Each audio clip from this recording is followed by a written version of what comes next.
안녕하세요. 시드니 부동산 아카데미 황대길입니다. 자, 오늘은 저희가 다뤄볼 주제는 지난 시간에 이어서 프로퍼티 세일즈맨들이죠. 예, 그 부동산 세일즈맨들이 하는 업무, 그 다음에 이들이 도대체 얼마를 버는지, 그리고 소득 시스템은 어떠한지, 그 부분에 대해서 한번 이야기를 나눠볼까 합니다.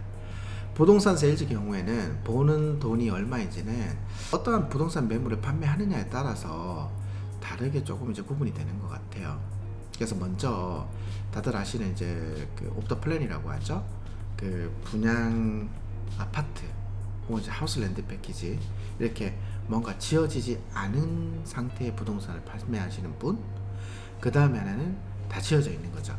그래서 토요일 날 오픈 인스펙션 가시면은 그 멋진 스포츠카 타고 딱 내리면서 멋진 옷을 딱 입고 있어요, 수트.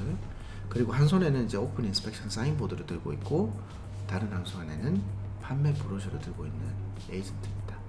그래서 이게 아마도 지금 뭐 부동산 공부하시는 분들 혹은 이제 부동산 에이전트라면은 다들 이러한 직업을 희망하는 것이 아닌가라고 생각을 해요. 네. 그래서 먼저 이렇게 오픈 인스펙션 진행하시는 에이전트에 대해서 한번 알아보도록 하겠습니다. 자, 이분들은 통상 그 지난 시간에 말씀드렸던 이제 크레딧 앤 데빗이라고 하는 시스템이라고 지난 시간에 제가 설명을 드렸죠. 다시 짧게 설명을 드리자면은 1년간 샐러리를 6만 불이라고 세팅을 하고 이제 계약을 하셨습니다. 그리고 이제 1년 동안 판매 커미션이 7만 불치를 한 거예요. 그러면은 그 기존에 계약했던 6만 불보다는 이제 만 불을 더 벌게 됐죠. 그러니까 마지막에 가서 만 불을 더 받게 돼요. 그리고 그 6만 불이라고 하는 것은 1년 동안 그 2주마다 웨이지식으로 받아가시게 되는 겁니다. 예. 그래서 그 1만 불보다 더 이렇게 더 많이 버셨으면은 그만큼의 차익을 받는 그런 시스템이 되는데, 보통 이분들이 이렇게 돈을 번다라는 것이죠. 그리고 이제 경력이 좋은 사람이라서 뭐 스카우트 제의 받고 뭐 경력이 너무 좋다 이러면은 그 기본 베이스로 가는 거를 조금 이제 올리기도 하겠죠. 예. 이거는 이제 협상을 어떻게 하느냐에 따라서 다르다고 보시면 됩니다. 자, 그리고 그 이러한 부동산을 판매하는 에이전트들 경우에는 커미션 계산이 어떻게 되냐면은 그 집을 판매하시는 분께서 이제 세틀이 끝났어요. 그러면 그 세틀이 끝남과 동시에 바로 정산을 할 수가 있습니다. 그리고 돈을 받는 시기도 뭐 파이낸셜 이어 바로 전후로 해서 받으니까 금방 받으시게 되는데, 반면에 이제 분양하는 아파트를 판매하는 에이전트들 경우에는 그 커미션 받는 그 스트럭처가 어떠하냐면은, 첫 번째로는 이제 그 구매하시는 분이 계약서 서명을 하고 10% 디포짓을 내요. 그러면 이제 그게 1차적으로 완료가 되면은 보통 이제 받으시는 커미션의 30에서 50% 정도를 먼저 받게 되고요. 그리고 이 구매자들이 집 한 2년이나 3년 뒤에 세틀하고 나면 있죠. 그때 가서 나머지를 받게 돼요. 그러니까 분양 부동산 회사는 보통 이런 식으로 시스템을 설정을 해뒀습니다. 완공되기까지 보통 한 2년에서 3년 정도 걸리니까 뭐 지금처럼 이제 분양 시장이 안 좋다라고 했을 때는 뭐 손가락 빠는 일이 발생할 수도 있겠죠. 예, 그런 일이 생길 수도 있습니다. 그리고 이제 이 두 직업군이 버는 소득을 뭐 비교를 한번 해보자고 하면은, 분양 판매하는 에이전트 경우에는 뭐 적게는 이제 제로가 되겠죠. 뭐 하나도 못 팔게 되면은. 왜? 커미션 베이스로 가니까요.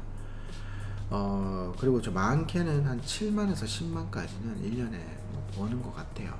그래서 연간 실제 소득이 10만 불 정도 하시는 에이전트라고 하면은 뭐 잘하는 에이전트 중에 속해요.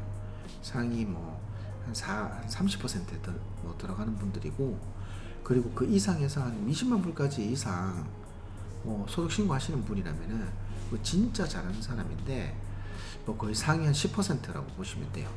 그래서 뭐 한 회사에서 30에서 50명의 세일즈 직원들이 있어요. 그러면 거기서 뭐 한 3등 정도 안에 드는 사람들이라고 보면 됩니다. 예. 그리고 이제 전체적으로 해서 돈 버는 거는 완공된 하우스를 하시는 분이나 아파트 하시는 분이나 거의 버는 금액은 얼추 비슷해요. 근데 아무래도 조금 더 안정적으로 보는 거는 분양하는 것보다는 완공된 하우스, 진짜 지어져 있는 집을 판매하는 분들이 조금 더 안정적으로 보는 것 같기는 합니다. 자, 이어서 이분들이 하는 일 그리고 그 루틴에 대해서 제가 한번 알려드리도록 할게요. 이미 지어져 있는 집을 판매하는 에이전트 분들 같은 경우에는 이분들의 주 고객은 집 주인분들이 돼요. 왜냐면 이제 그 집 지어져 있는 거 파는 거기 때문에 이분들이 내 주 고객층이 된다는 겁니다. 그래서 이분들을 만나야 돼요. 만나서 집 시세가 이제 얼마인지 알려주고요.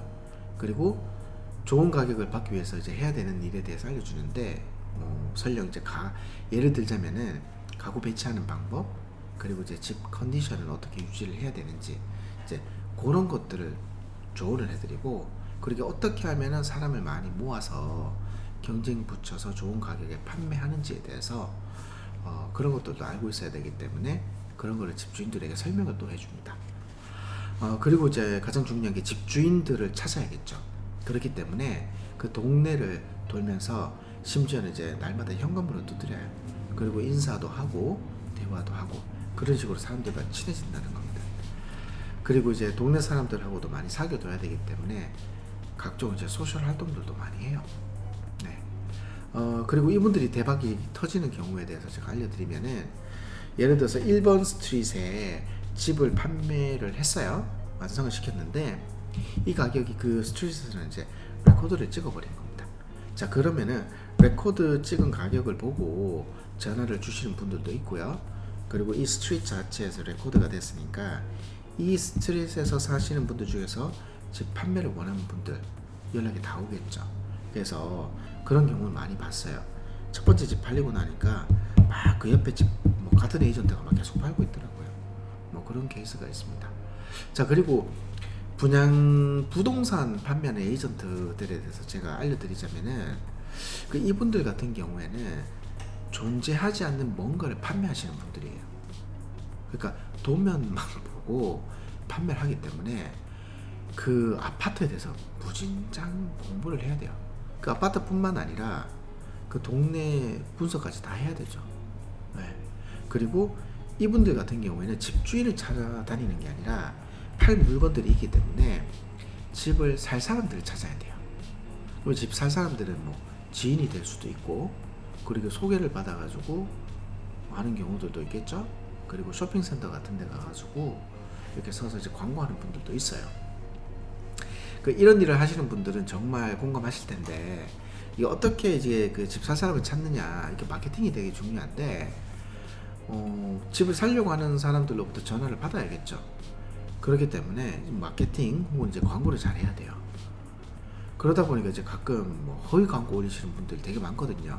예를 들자면은 시드니에 나도 이제 40만 불에 원베드를 살 수 있다라는 광고를 올려놨어요. 근데 막상 들여다보고 혹은 이제 전화를 하면은 이게 시드니기는 한데 시드니가 아니에요.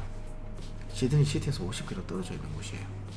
그러니까 이렇게 허위 광고를 써가지고 일단 전화번호를 따야 하기 때문에 이런 식으로 하시는 분들도 있어요. 저 같은 경우에는 분양 매물 판매하는 회사에서 일을 했던 적이 있는데, 이 당시에 진짜 안 해본 거 하나도 없었어요. 여러 가지 다 했습니다. 길거리 이제 가가지고 집에다 브로셔 뿌리기도 하고요. 그 다음에 쇼핑센터 가가지고 막 돌아다녀요. 그리고 이제 한국 분들 보이시면 가서 인사하고 브로셔 드리면서 부동산 혹시 궁금한 거 있으면 연락 주시면은 해결해 드리겠습니다 라고 하고 이런 식으로도 해봤거든요. 근데 제가 했던 방법 중에서 손님들한테 이제 고맙다는 말 들으면서 했던 방법이 하나 있는데, 그게 뭐냐면은 무료 부동산 교육이었습니다. 자, 지금은 제가 무료로 진행하고 있지는 않은데 유료로 진행을 하고 있죠. 무료로 손님분들 이제 신청 받아가지고 2시간 동안 호주 부동산에 대해서 설명을 해드려요. 집 사고 판매하는 절차, 그 다음에 세금적인 부분, 그리고 어떻게 하면은 내 집을 살 수 있는지, 파이낸셜적인 부분들도 설명을 해드렸는데, 이렇게 좀 무료로 진행하다 보니까 손님분들한테 믿음도 주게 되고요. 그리고 일단 연락이 많이 와요. 예. 그리고 이게 판매로 연결되는 경우도 있었습니다. 예. 그래서 이제 한편으로 저희 부동산 이름이 시드니 부동산 아카데미라고 지은 이유이기도 해요. 손님분들한테 그냥 집을 그냥 팔자라는 것보다는 교육을 해가면서 이렇게 집을 팔고 싶어 했습니다. 그래서 저희 회사 이름이 그렇기도 하고요. 분양 매물 판매하는 경우에는 거의 이제 그 100이면 100이 세일즈맨들 같은 경우에는 이제 커미션 베이스예요. 그러니까 순수 능력제로 회사들이 이렇게 운영을 하는데, 그 이 분양 매물 판매라는 것이 정말 쉽지 않은 게 말씀드렸다시피 이제 눈에 보이지 않는 걸 팔게 되죠. 그렇기 때문에 설명만으로 구매자들을 설득을 해야 돼요. 이 분양 매물에 대해서도 정말 많이 알고 있어야 되고, 그리고 쉽지 않은 게 아무 경력이 없으신 분들이 막 일 시작하시면은 처음에는 막 일 되게 열심히 해요. 근데 이게 3개월 정도가 지나면은 승부가 나요. 이 말이 무슨 말이냐면은 일 시작하고 이제 열심히 이렇게 막 해요. 뭐 배울 때도 적극적이고 일도 막 열심히 진짜 잘 하시는데, 한번 생각해 보세요. 처음에 입사해가지고 아무것도 모르는 상태에서 집을 팔게 되면은 이 3개월 동안이 보통 이제 하나도 못 팔아요. 이 3개월이 길어져서 6개월이 되죠. 6개월 동안 나는 정말 일 열심히 하는데 이 소득이 하나도 없는 거예요. 그러면은 그때 가가지고 이분들이 이게 내 적성에 맞지가 않구나 라고 하고 포기를 하시는 분들이 되게 많아요. 그리고 이제 뭐 아는 분들이 많아가지고 지인 판매가 들어간 거예요. 뭐 나도 하나 사고 내가 팔면서 내 또 수수료도 먹고, 그 다음에 뭐 지인들한테, 뭐 가족분들, 친척한테 팔면은 뭐 한 5개에서 10개 정도는 팔겠죠. 1년 동안. 그럼 큰 돈이 될 것 같기는 해요. 근데 이제 지인 판매라는 게 무서운 게, 지인들이 다 사고 나면 결국은 일반 손님분들한테 가서 집을 팔아야 되는데, 일반 분들은 지인하고 틀리죠. 뭐 정확한 걸 원해요. 모든 걸 다 말해주고 해야 되기 때문에 이게 쉽지가 않아서 또 여기서 무너지는 분들이 있습니다. 그렇기 때문에 이제 저 같은 경우에는 뭐 일하시는 분, 이제 처음 하시는 분들 혹은 직원들한테는 웬만하면 이제 지인 판매부터 시작을 하지 말아라고 해요. 나가서 모르는 사람들 만나가지고 직접 너가 영업을 해서 판매를 한번 이뤄보라고 합니다. 그래서 딱 처음에 이제 세 채만 자기 힘으로 팔아보면은 그때부터는 이제 본인들이 해 나갈 수 있어요. 이 세 채가 처음에 되게 힘든 거예요. 그리고 이 세 채를 혼자서 해 나가시는 분들도 있지만 아마도 회사에서 지원이 많이 필요해요. 지원이라는 게 뭐 금전적인 지원이 아니라 바로 멘토링이거든요. 그러니까 회사 측에서 그때그때 어려운 상황이 오면은 세일즈 하시는 분들한테 많은 조언을 해줘야 됩니다. 네. 그 순간순간 고비를 넘길 수 있게끔 도움을 주셔야 된다는 것이죠. 자, 위에서 알려드린 대로 부동산에서 일하시는 분들이 하는 일이 정말 많고, 그리고 이제 일하는 시간도 되게 길어요. 그게 대부분의 일반 분들은 아침에 9시부터 일을 하시죠. 그리고 5시, 뭐 6시 되면은 퇴근을 해요. 그러다 보니까 그 시간에 이 세일즈 하시는 분들은 전화를 못 해요. 그렇죠. 네. 그리고 이제 퇴근하고 나서 통화가 가능하니까 그때부터 세일즈 분들이 바빠지기 시작하는 겁니다. 그리고 또 이제 여러분들, 일반 분들도 이제 아마 경험이 있으실 겁니다. 6시 지나면 이제 8시 때 막 전화 많이 오죠. 그리고 그때 와서 막 상담도 해주겠다고 하시는 분들도 있고, 그러다 보니까 세일즈 하시는 분들이 보통 이제 불규칙한 생활을 하게 돼요. 이 불규칙한 생활은 불규칙한 식단으로 이루어지고요. 이 불규칙한 식단은 또 건강 악화로 이어지기가 쉽습니다. 그렇기 때문에 이 세일즈라는 것이 많이 벌 수도 있는 직업이기는 하지만 한편으로는 건강을 쉽게 잃을 수도 있어요. 그렇기 때문에 이 세일즈 하시는 분들께서는 시간 관리를 정말 잘 하셔야 되는데, 이 시간 관리라는 게 나를 위한 시간 관리도 있고요. 그 다음에 세일즈 하는 시간 관리도 있습니다. 내가 이제 뭐 운동도 하고 밥도 잘 먹고 해야 되죠. 그러니까 이런 관리도 잘 하셔야 되고, 이제 판매하는 세일즈도 시간 관리를 잘 하셔야 됩니다. 그래야지 성공할 수가 있어요. 저도 이제 처음에 제가 부동산에 입문을 해가지고 분양하는 회사에서 소속돼가지고 일을 할 때 한 2년 차까지 일을 정말 열심히 했거든요. 그러니까 이게 뭐 건강이 그냥 몸이 망가졌어요. 왜냐면은 첫 번째로는 이제 스트레스도 있었고요. 그 다음에 이제는 이제 불규칙한 식단 때문에 이게 야식으로 이루어지더라고요. 밤늦게 일 끝나고 와가지고 막 11시, 12시에 막 라면 끓여 먹고 뭐 밥 먹고 무거운 뭐 음식들을 많이 먹었었거든요. 그러니까 이게 혈압으로 이제 이게 이어지더라고요. 그래서 결국은 한 6개월 쉬었어요. 결국 빨리 온다고 생각을 하고 왔는데 결국 이렇게 아파서 쉬니까 이제 돌아가게 된 거예요. 네.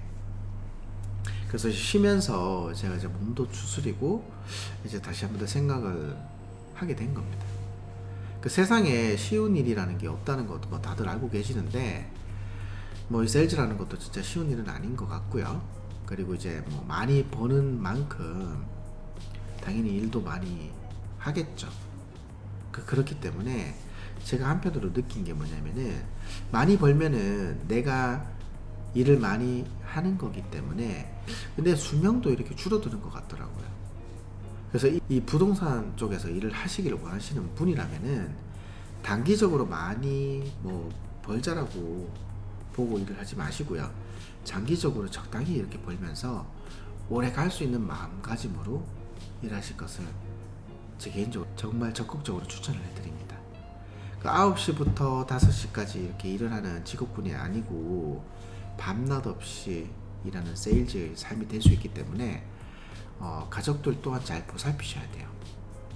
그리고 가족분들과 함께하는 시간도 잘 관리를 하셔야 된다는 겁니다. 남들 가족들 행복하게 살 집을 구하는데 이제 도움을 주죠.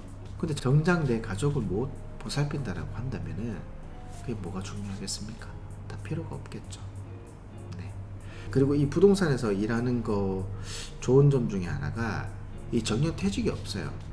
왜냐하면 시간이 지나면 지날수록 이게 경력이 쌓이고 연륜이 생기니까 나이가 먹으면은 더 이렇게 쉽게 일을 할 수 있는 직업 중에 하나라서 어떻게 보면 정말 이렇게 길게 일할 수 있는 직업 중에 하나가 아닌가라고 생각이 됩니다. 네, 어떻게 오늘 영상 다들 잘 보셨습니까? 제가 앞에서 말씀드린 대로 프로퍼티 매니저와 프로퍼티 세일즈가 하는 일은 이렇게 확연히 틀리고요. 이쪽 계통에서 공부를 하시는 분이라면 앞으로 진로 선택을 하실 때 제 영상을 보시고 한번 잘 생각을 해보시면 될 것 같습니다. 네, 그러면 오늘 이만 하도록 하고요. 오늘 영상 보셨다면 구독하기, 좋아요, 그리고 알람 설정까지 부탁드리고 다음 시간에는 더 좋은 영상으로 찾아뵙도록 하겠습니다. 감사합니다. 이상 시드니 부동산 아카데미 황대근 소장이었습니다.